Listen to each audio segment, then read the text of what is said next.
প্রথম প্রশ্ন, করকু উপজাতিদের বাসস্থান কোন রাজ্যে? উত্তর হয়ে যাবে মধ্যপ্রদেশ। নেক্সট, পৃথিবীর বৃহত্তম উষ্ণ মরুভূমির নাম কি? উত্তর হয়ে যাবে সাহারা মরুভূমি। 3 নম্বর প্রশ্ন, গরম পানি অভয়ারণ্য কোন রাজ্যে অবস্থিত? উত্তর হয়ে যাবে আসাম। পরবর্তী প্রশ্ন, পশ্চিমবঙ্গের কোন জেলায় বনভূমির পরিমাণ সবচেয়ে কম? উত্তর হয়ে যাবে কলকাতা। জাভ্ভু কোন পাহাড়ের সর্বোচ্চ শৃঙ্গ? উত্তর হয়ে যাবে কোহিমা। গুজরাটের অগভীর জলাভূমিকে কি বলা হয়? রন। নেক্সট প্রশ্ন, চেতলা ন্যাশনাল পার্ক কোন রাজ্যে অবস্থিত? চেতলা ন্যাশনাল পার্ক ঝাড়খণ্ডে অবস্থিত।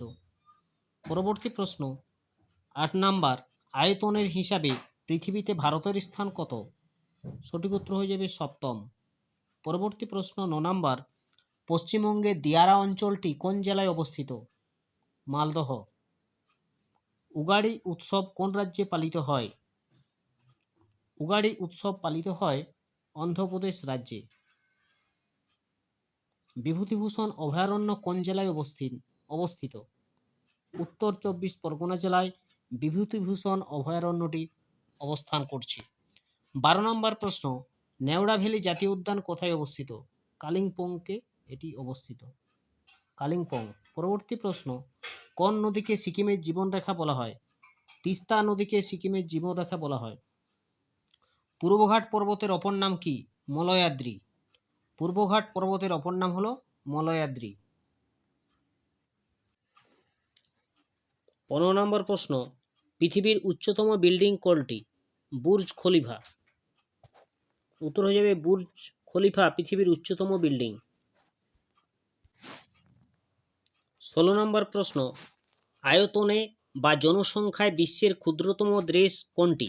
উত্তর হয়ে যাবে ভ্যাটিকান সিটি। পরবর্তী প্রশ্ন 17, কোন সালে আলিপুরদুয়ার জেলাটি গঠিত হয়? 2014 সালে। ফারাক্কা নদী বাঁধ কত সালে গড়ে উঠেছে? 1975 সাল।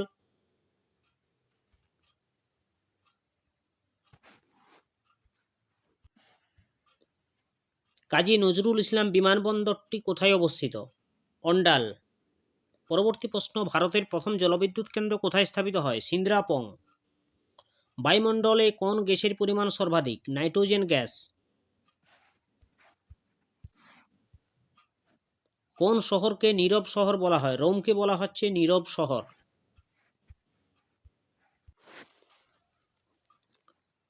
সোনার ভেড়ার লোমের দেশ কাকে বলে? অস্ট্রেলিয়াকে বলা হয়। অন্ধকারাচ্ছন্ন মহাদেশ কাকে বলে? আফ্রিকা মহাদেশকে অন্ধকারাচ্ছন্ন মহাদেশ বলা হয়। বাংলার দুঃখ কাকে বলে? দামোদর নদকে বাংলার দুঃখ বলা হয়। ভারতের প্রবেশদ্বার কাকে বলা হয়? মুম্বাইকে বলা হয় ভারতের প্রবেশদ্বার। নীল নদের দান কাকে বলে? মিশরকে নীল নদের দান বলা হয়। নিশীথ সূর্যের দেশ কাকে বলে? নরওয়েকে নিশীথ সূর্যের দেশ বলা হয়। হাজার হ্রদের দেশ কাকে বলে? ফিনল্যান্ড। সোনালী চতুর্ভুজ দ্বারা কোন পথকে নির্দেশ করা হয়? সড়ক পথ। কোন যন্ত্রের সাহায্যে বাতাসের আর্দ্রতা পরিমাপ করা হয়? উত্তর হয়ে যাবে হাইগ্রোমিটার। পরবর্তী প্রশ্ন, ভিল উপজাতি কোথায় বাস করে? মধ্য ভারতে। ভিল উপজাতিরা মূলত মধ্য ভারতে বসবাস করে। ভারত ও আফগানিস্তানের সীমারেখার নাম কি? Durand line. ভারতের কোথায় থোরিয়াম পাওয়া যায়? কেরল উপকূলে। পরবর্তী প্রশ্ন, ন্যাশনাল রিমোট সেন্সিং এজেন্সি কোথায় অবস্থিত? হায়দ্রাবাদ। সবুজ বিপ্লব কোন ক্ষেত্রকে বলা হয়? গম উৎপাদন। ভারতের কোন রাজ্যে বনাঞ্চলের পরিমাণ সবথেকে বেশি? মধ্যপ্রদেশ। ভারতের সবথেকে পুরানো জাতীয় উদ্যান কোনটি? Jim Corbett national park. কর্দম প্রবাহ কোন অঞ্চলে অধিক সক্রিয়? আর্দ্র ও উপকূলীয় অঞ্চল। বিশ্বের সবথেকে বিজ্ঞানসম্মত চিন্তার সমাজবিদ কে? Karl Marx. কে সর্বপ্রথম প্রতিবিধান তলের কল্পনা করেন? Leonardo da Vinci. সবুজ গ্রহ কাকে বলা হয়? ইউরেনাসকে সবুজ গ্রহ বলা হয়। পরবর্তী প্রশ্ন, হেলির ধূমকেতু সর্বশেষ কত সালে দেখা গিয়েছিল? 1986 সাল। কত বছর পর পর হেলির ধূমকেতুর আবির্ভাব ঘটে? 76 বছর পর পর হেলির ধূমকেতুর আবির্ভাব ঘটে। ভারতের প্রথম সূর্যোদয় হয় কোন রাজ্যে? অরুণাচল প্রদেশ। সূর্য প্রথম উদিত হয় অরুণাচল প্রদেশ থেকে। অরুণাচল প্রদেশে দেখা যায়। ভারতের প্রথম সূর্যোদয় অরুণাচল প্রদেশ। পরবর্তী প্রশ্ন, ভারতের সবচেয়ে বড় প্রবাল দ্বীপ কোনটি? লাক্ষাদ্বীপ হয়ে যাবে সঠিক উত্তর। পরবর্তী প্রশ্ন, ভারতের প্রাচীনতম পর্বতের নাম কি? আরাবল্লী হয়ে যাবে সঠিক উত্তর। এটি হয়েছে ভারতের প্রাচীনতম একমাত্র পর্বত। পশ্চিমবঙ্গের সর্বোচ্চ পর্বতশৃঙ্গের নাম কি? সান্দাকুফু হয়ে যাবে এর উত্তর। ভারতের সর্ববৃহৎ তৈল শোধনাগার কোথায় অবস্থিত? জামনগর।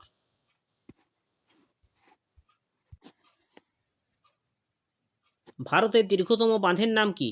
হীরাকুদ। ভারতের কোন রাজ্যে বনভূমির পরিমাণ সবথেকে কম? হরিয়ানাতে বনভূমির পরিমাণ সবথেকে কম। ভারতের কৃষিভিত্তিক দ্বিতীয় বৃহত্তম শিল্প কি? চিনি শিল্প।